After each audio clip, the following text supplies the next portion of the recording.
একটা তেহারির কাজ করতেছি। এই যে দেখেন আমরা মশলাটা এইভাবে বুনিয়া তারপরে কাজ করি।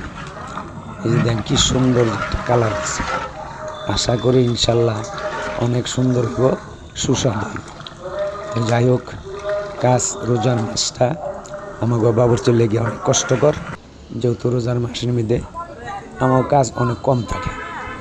কেন কম থাকে?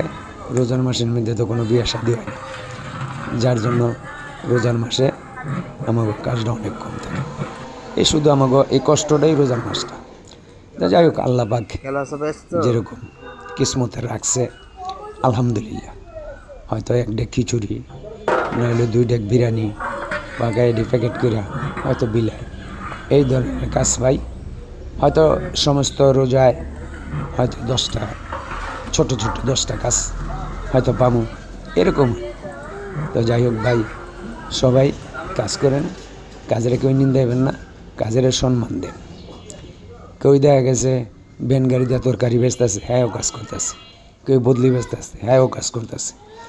তো কিছু কিছু মানুষ আছে কাজ থুইয়া ঘুরে গাড়ে সংসারের মধ্যে ভালো একটা যায় জামালা হয়। এই ধরনের কাজ আর করবে না। এই যে আমরা মাংস, এই যে মশলার মধ্যে ডাললাম, এটা 3 ডেক তেয়ারি বাদাম। এই মাংস আছে 35 কেজি। এই যে আরও দিতেছে মাংস।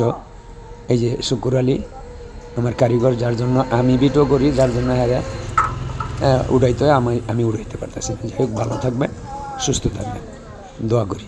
আসসালামু আলাইকুম ওয়া রাহমাতুল্লাহি ওয়া বারাকাতুহু।